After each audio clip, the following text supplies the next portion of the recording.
but every time a salesperson comes to the desk and the manager tells them what to do, and then goes and saves the deal for the salesperson and doesn't coach them through it, you're robbing that employee of their ability to learn and grow. And that's the difference. So think on that. Did I make a deposit? Did I make this person better? Or did I lower their value? And with employee motivation,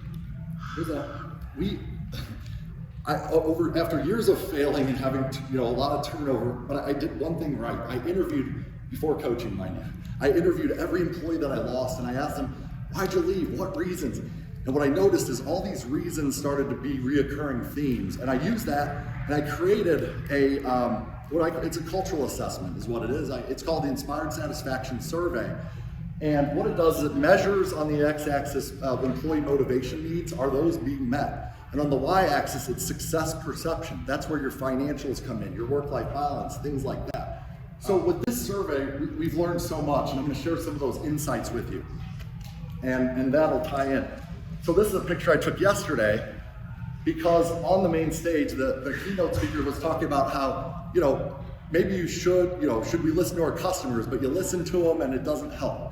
And then you should we understand it's better to understand your customers. You guys, employees are just like customers. Business goes where it's valued and stays where it's appreciated. Your employees are the exact same, okay? So how do we make people feel valued and appreciated? First off, listening to people, right? I mean, we've all heard that saying.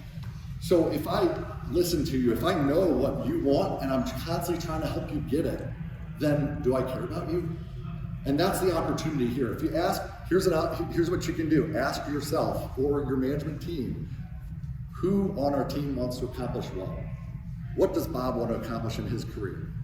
What does Susie want to accomplish in her career? What's her vision for success look like? If they don't know, then they're just managing. It's that simple. Because I'm just trying to help you sell a car so I can make money. I'm just trying to help you get your ELR up so we can make money. It's not about helping you get your thing. Second is, people won't trust your advice until they believe you understand their unique situation. So we need to listen to our people, and we need to understand their unique situation before we can give value. And finally, you can't meet someone's expectations until you learn them. Expectation is a two-way street. What I see is in the industry as a whole is expectations flow from the top down, right? It's like do this, do that, because I'm your boss and I said so. When do we ask our employees what their expectations are of us as a leader? Some great questions you can ask. How often do you want to sit down with your manager and have a one-on-one once we hire you? What skills would you want me to teach you? What are your expectations of me as a leader? Those are a few of my favorites to learn your employees' expectations. And if you learn your employees' expectations and then you go to meet them, it changes the game. Quick story, Paul Jr., one of his managers, Melissa, she was struggling because she worked with this team for a long time. And when she first became a manager, she's like, Sean, help me become their leader instead of their friend. And we coached on how to learn expectations. And as a result, she found out one of her employees wanted to spend more time with his family. And he had never sold 25 cars, whatever the number was before. And she's like, if you hit this number, I'll give you an extra day off. So he did it. He set up his own personal record just to get that extra weekend off. And the best part was the next coaching convo I had with him, he said, Sean, we have to make sure Melissa's happy. I want coaching on that. How do I help her? You guys, the law of reciprocity applies to the success of your dealership.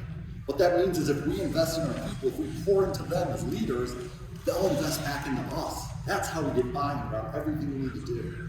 But we often go for the deposit. We go for the withdrawal, but we haven't yet made the deposit. And that's what creating a coaching culture does.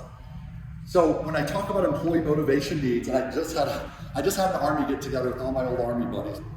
And we were looking at pictures and I was like, man, I need to weave this into my slideshow. So I'm gonna breeze through these.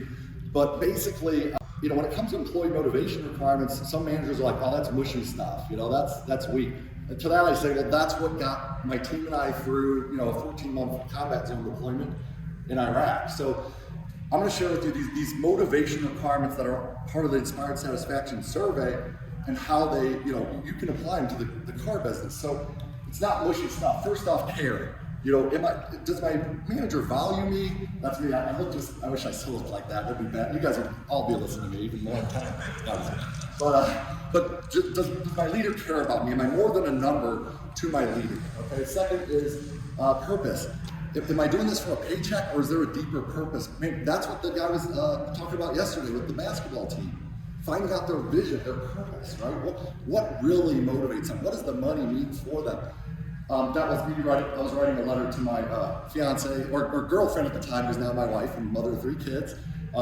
That's what motivated me. That was my purpose to survive Iraq. It was like, I'm gonna get home to my woman. Recognition, man. Guys, when you do something right in the military, they put a pin on your chest in front of everyone. Talking about recognition can also be used to duplicate desired behaviors. When you have a coaching conversation, which coaching is a therapy without an action plan, by the way. When you have an effective coaching conversation and then there's an action plan and then the manager is committed to that plan and checks in with the employee, you have one or two things happen. You get to coach them around the barriers, because with trying something new comes what? A little pain, right? That's to be expected. It's nothing to get mad about. That's growth. Or they accomplished it, the success from your coaching convo, and now you get to celebrate a win. You get to celebrate a coaching. It's a chance to recognize it. And if you recognize them then, you can use that to duplicate the desired behaviors and keep them going. Powerful recognition. Another thing is mastery. My leader, my platoon sergeant, made sure that I could break down my weapon. It's an M249 saw in less than 45 seconds. That saved our team's life at one point in the game. Skill mastery is a motivator. People like a challenge. They don't want to feel like they're just doing the same things, you know. Autonomy. People want freedom. They want to be trusted. We were in this massive sulfur fire that burned for weeks. It was the biggest sulfur fire in recorded history, and we were downwind from it. And then one day we're like, hey, we're special operations. We can go wherever the hell we want. Why are we sitting here? Let's roll. It helped us get through it. That freedom and autonomy. Your employees want their opinion to be heard and valued as well.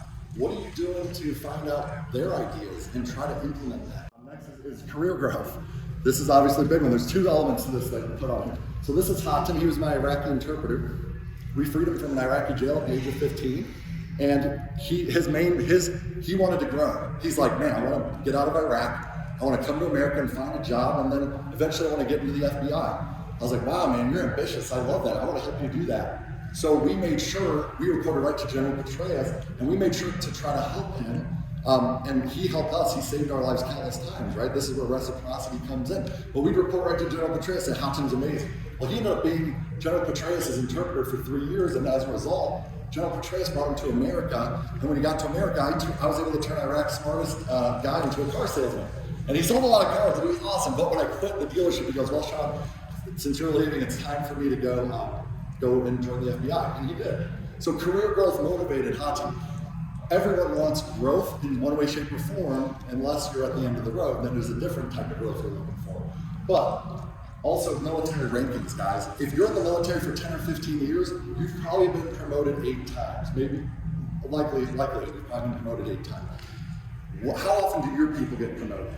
Right? A lot of times we bring them in and they're like, okay, you're a salesman. And then, oh, you're a finance, maybe 3 years later, okay, you're a sales manager. And then they're like, oh, I'm stuck sales manager. 10 years from now, maybe my GM will die and I'll be able to take his job. Point is, guys, we need more benchmarks. We need to give them more growth opportunities, career growth, team cohesion, fun. Selling cars should be fun, right? You gotta have fun, make it fun. And then ultimately competition, you need competition. Healthy competition, by the way. Who defines healthy competition? Not the manager. If the manager is creating all the contests, my friends, if the manager is creating the pay plans, if the manager is creating all of the bonuses, okay, guess what? You're leading through the golden rule. You're treating everyone the way you want to be treated. Coaches lead with the platinum rule. They treat everyone on their team individually the way they want to be treated. They know what those things are. That's why Vince Lombardi says my job is to find 40 different ways to do 40 different men referring to the football individuals on his football team. So let your team tell you what healthy competition is. Otherwise, you might be creating disengaged employees if they don't like the bonuses.